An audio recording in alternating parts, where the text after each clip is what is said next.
皆さんこんにちは。テオ先輩スワルのテオです。今日は誰でもが一生懸命頑張れば何でも学んだり達成したりできることをどうしてもみんなに伝えたくてこの動画を撮ってます。私が最も時間とお金を費やしていることは何かと聞かれたら日本語を学ぶことと答えると思います。そこで今日の動画は私の経験をお話しします。これから日本語を始めたい人やしばらく勉強したけれどなかなか進歩が見られない人におすすめしたいこと、そして日本語を学んだことで私の人生がどのように変わったかをお伝えしていきます。それから動画はこの後英語になります。ご心配なく。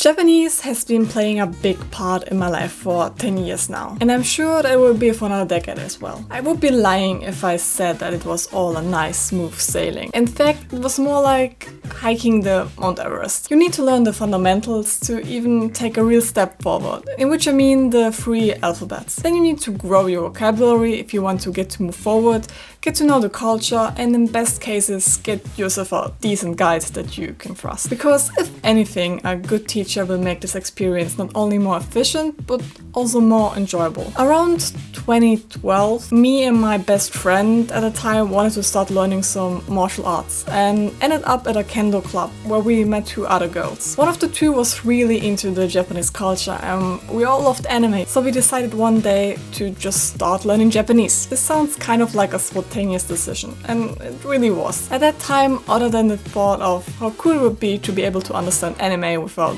reading the subtitles, I had no other motivation for this language. I probably didn't even know where exactly it was located on. About a month or so in, we had found ourselves a language school and met our teacher Yumiko for the first time. To be honest, Yumiko is not your ordinary Japanese lady. She had been in Germany for more than 20 years at this point and could only be described as a temperamental Italian lady trapped inside a Japanese body. Her energy, still to this day, makes it impossible not to be trapped in her stories. And boy, does she has a lot of them. Okay, so Yumiko, who was used to having grown-up business people in her class, was all fired up having such young girls to teach. I think we were around 16 at the time, maybe 18. With us, she wanted to do all the things the others were too old to comprehend. I'm sorry if that's mean. So we managed to speed run 1 chapter after the other. I mean, we finished all 4 books of Doitsukara Nihongo on our 2nd year mark. I'm sorry, I think I gave away the first 2, so. A big part of learning Japanese is the 2 alphabets, Hiragana and Katakana. Hiragana could be compared to our alphabet. Each sign stands for a specific letter combination. So if you remember the 44 letters, you are able to write Japanese. Katakana is the same set of letters, just written differently for the main purpose of writing non-Japanese words. For example, if you want to write the word for book, which is hon, you will use hiragana or the kanji. But if you want to write English word like hotel, which is hoteru, you would use katakana. Easy, right? Because Yumiko was motivated as hell and we were young and able to take it. We managed to learn the whole hiragana in only 3 weeks, I think, to the point that we could do dictations and write very poor diaries. Katakana is a little bit more difficult, but mainly because you learn it and then not really use it that much, since it's mostly used for foreign words and names. So you start to forget. If you really want to go and learn Japanese, I will recommend learning hiragana early on. And don't worry, it's not that difficult. I knew a guy who managed to learn them on his flight to Japan, because it was kind of a requirement for getting into the language school. So, as I mentioned before, we used Doitsukara Konnichiwa as our beginner's book and got to number 4, I think, before we switched to Kirari Nihongo. Kirari Nihongo are textbooks made especially for preparing for the JLPT, or the Japanese Language Proficiency Test. It is not really something you need to do in your journey to learning Japanese, except if you want to do an internship or work at a Japanese company, I think. Using JLPT textbooks, however, is a good idea for those of you that have been learning for a while by themselves and need a guide on what they should learn next and methods to test themselves. Because because after each bigger chapter there are question pages. Another book I can recommend is the Genki Volumes. I started with them when I went to Japan for the first time and stayed at a language school in Tokyo. If you have the chance of going to Japan and learning the language there, I can really recommend Genki.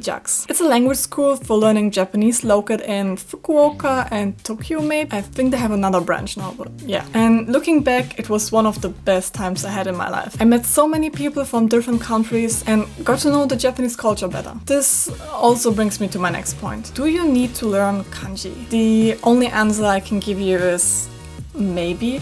Does depend on what your final goals are. In every language there are 3 big parts to conquer. First, being able to understand, second, being able to speak the language, and third, writing it. And don't worry, there will always be one that you're better in and one that's like your worst enemy. Japanese is a language you'll probably study your whole life to become somehow native in all 3 sections. So if your main goal is to understand Japanese for anime, TV shows, music or whatever, then you don't really need to spend the time in learning kanji. If you just want to travel around and be able to chat with the locals, order your own food or get by with talking, then you will probably be able to do that with very little kanji knowledge. As for me, learning Japanese isn't really a goal anymore. It's something I enjoy because the culture and the country fascinates me. So I want to learn every aspect of it. And kanji, even though they are a pain in the ass, have their benefits and uses. Learning them will open up a new world in your view and understanding of how the language in itself works. But whatever you decide on, I can guarantee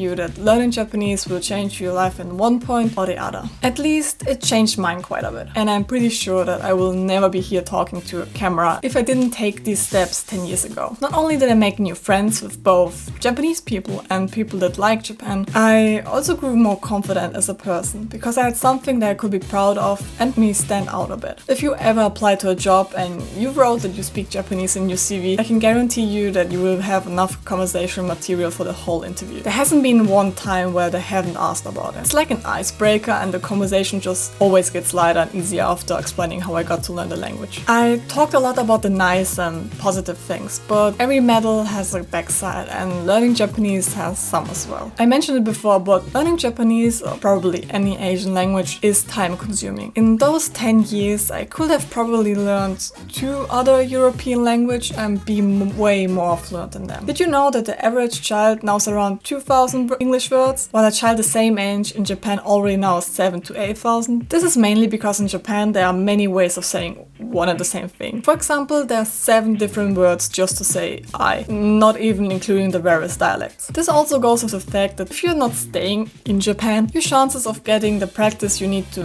maintain your level are very low. In my city, I haven't met one person that speaks Japanese. And there is no real opportunity of me getting to use it in my daily life if I don't move to Japan, which for several reasons is not on my bucket list right now. So all my practice comes from the time with my teacher, which is also why I said at the beginning that having a good guide is crucial for learning the language. I don't know how it is in other languages, but if you want to learn good Japanese, and with good I mean get the pronunciation on point and make sentences that are natural, you will need someone who is a native speaker, or at least on a native speaker level. I met so many people through a speech contest I participated in. I had an amazing list of vocabulary and sentence structure, but it just didn't sound right. Japanese words are easy to say, but getting the not melodic pronunciation with the high and low points right is very difficult. Having a good teacher will also make your whole process more structured and easy, but at the same time more expensive. I have spent, and I calculated this one, more than 18,000 euro over those 10 years in education cost, as well as those 2 times I went to Japan for 3 weeks each. And trust me, I wasn't out there spending big money on anime figurines. Man, I could have brought a whole car with this money. There's also the thing that some people, and this happened more in my teenage years, but people will put a label on you as the anime nerd. And don't get me wrong, I am an anime manga nerd, but I didn't like being put in a box for learning a language that is sadly only really known for Harajuku fashion, sushi and Pokemon. I don't know any other language that does this. Just imagine you're learning Spanish and someone comes up to you and says, "Oh, you really must like burritos, don't you?" Why is that a thing with Japanese? There are a lot more things I wanted to talk about in this video, but I thought it would be a better idea to make a series out of this. So if you're interested in seeing more videos about learning Japanese or Japan in general, feel free to subscribe because there will be more coming in the future. Thank you for watching and I will see you all in the next video. Mata ne!